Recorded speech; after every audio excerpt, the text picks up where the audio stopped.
Welcome sa DRS 2.0. Fresh at nagbabagang happenings ba ang hanap mo? Mga padabarkads man yan o mga trending topics? Pwes, sagutin natin yan. Kaya naman isubscribe nyo na ang ating channel para sa mga nagbabagang balita everyday. Welcome back again sa ating YouTube channel mga Kadabarkads, and for tonight's video ang pag-uusapan natin ay tungkol sa mga importanteng ganap sa loob at sa labas ng Itbulaga, and syempre patungkol po kay Raisa May at kay Bimbi.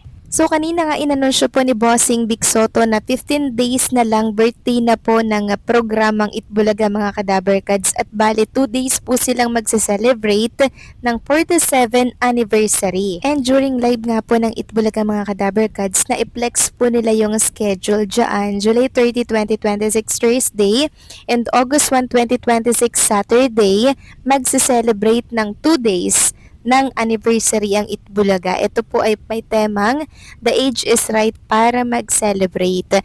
So possible po mga Kadabarkads na ang mga secret agent doon ay yung mga talagang naging parte po ng programang Itbulaga sa loob po ng 47 years. Masaya po ito mga Kadabarkads, kaya ito po yung tutukan at abangan po natin. Samantalang kanina pakatapos po ng programang Itbulaga mga Kadabarkads, lubos po ang pasasalamat ng TBJ sa mga Dabarkads natin na nakiisa po sa panonood ng Itbulaga.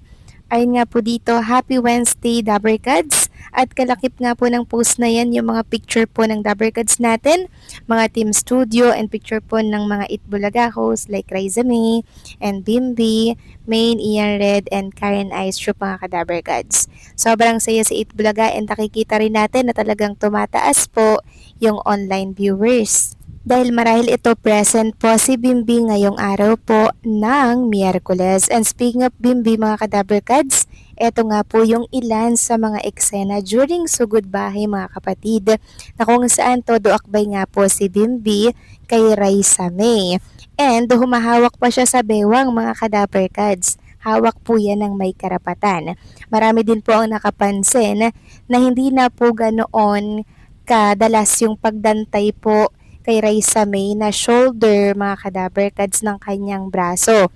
So possible daw po na nasita or pinagsabihan si Bimbi tungkol dito dahil marami na daw po ang nakakapuna. Kaya instead po na ipatong yung kanyang braso, paakbay na lamang po yung ginagawa ni Bimbi para iwas na din po sa pamumuna ng mga netizen. Samantalang bago nga po sumalang si Bimbi mga Kadabarkads, ito po yung isa sa mga kaganapan niya po. Kuha po ito ng kanyang makeup artist na talaga namang inaayusan po dito si Bimbi para po syempre mas maging pogi po si Bimbi bago humarap sa camera mga Kadabarkads. Samantalang Raisa May Dizon, pinakita naman po at pinasilip ang kanyang naging photoshoot na kung saan makikita nga dito na meron po siyang daladalang bag mga Kadabarkads, isang brand po ng bag, and meron pa po dito sa camera po na ibang design naman po ng bag yung daladala niya mga Kadabarkads. So ang katanungan nga po ng marami is, new endorsement ba ito ni Raisa May Dizon para i-promote ang isang brand ng bag? Kung new endorsement nga ito mga Kadabarkads, congratulations in advance kay Raisa May, dahil talaga namang parami na po ng parami yung blessings na dumarating po kay Raisa May. Tapos idagdag pa po ang pagdating ni Bimbi sa kanyang buhay. O di ba mga Kadabarkads, sana nga new endorsement ito. And also, meron din pong ibinahagi na picture naman ni Karen Aistro na kung saan ay nag-photoshoot din po siya, pero wala po siyang dalang bag dito. Si Raisa May Dizon lang po talaga yung may dalang iba't ibang klase po ng bag. Hopefully endorsement na to.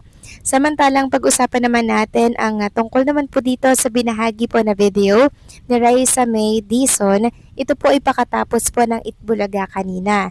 So nakita nga natin sa video na ibinahagi po ni Raisa May Dizon na nag-coffee break muna sila sa labas ni Bimbi. So lumabas po sila sa studio ng TV5, kasama niya po dito yung handler na si Jack Salvador mga Kadabarkads, and magka-coffee break nga po daw sila.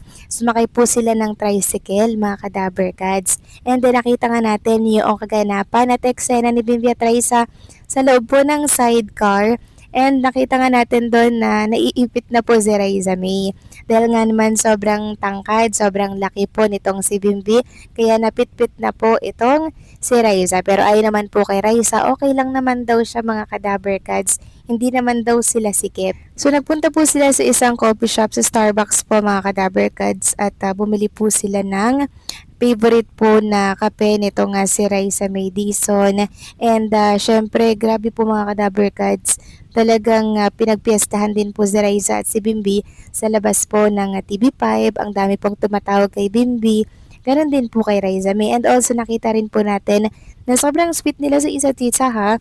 Talagang si Raisa May po humahawak po sa braso ni Bimbi na para bang hawak ito ng karapatan. Pero bakit ganun? Kabaliktaran po ang nakita ng mga bashers mga kadaber kasi hindi daw po sweet si Bimbi. Paglabas daw po ng Eat Bulaga Studio, sweet nga sila mga kadaber kads eh. Ewan ko ba kung anong nakikita ng mga bashers. Nakikita naman natin masaya si Bimbi, si Raisa kasama po yung handler. And marami nga po nagtatanong kung ito ba ay copy date ni Raisa and ni Bimbi. Copy date, hindi copy break. At sobrang aliw nga po mga kadaberkads sa mga komento ng mga daberkads natin sa comment section ng post ni Raisa. Sabi ng isa dito, mainit ba? Resyo may dalhin mo ulit yan siya sa palengke. Then sabi pa ng isa, cowboy talaga ang dalawa. Kikilig talaga. Wow, sana masalubong ko kayo.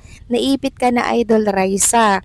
May pa-copy date na para kay baby cakes niya. Ano ba yan? Sobrang dami na namang kinilig mga kadaver. So, talagang solved na naman po ang kanilang araw. Kasi bukod sa nakasama natin si Bimbi and Raisa, nagpakilig ng husto sa Itbulaga, abay may bonus pa. Nag-copy date or nag-copy break si Raisa at si Bimbi sa Starbucks. Samantalang talakayin at pag-usapan naman natin ang tungkol dito sa lumalabas ngayon na issue sa mundo po ng social media.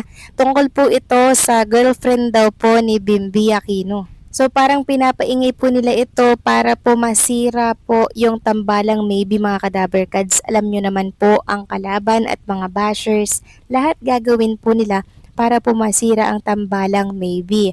Pero syempre, kanino tayo maniniwala? Matagal na pong nilinaw ni Bimbi yan sa live na wala nga daw po siyang naging girlfriend. Wala pa po siyang naging Pearl's girlfriend mga kadaber kads. And friends lamang daw po sila. And also, nangligaw daw po siya pero hindi naging sila mga kadaber kads. At yung tungkol naman po kay Cassandra, friends lamang po sila noon at nilinaw na din po yan ni Cassandra na wala pong namamagitan sa kanilang dalawa at never din daw pong nangligaw si Bimbi at never din po nila yan daw na pag-uusapan. Kaya sana daw po ay tapusin ang isyong mga kumakalat sa mundo ng social media dahil magkaibigan lamang daw silang matalik ni Bimbi. So kayo ba mga kadaber kads, anong masasabi ninyo dito? Please comment down below.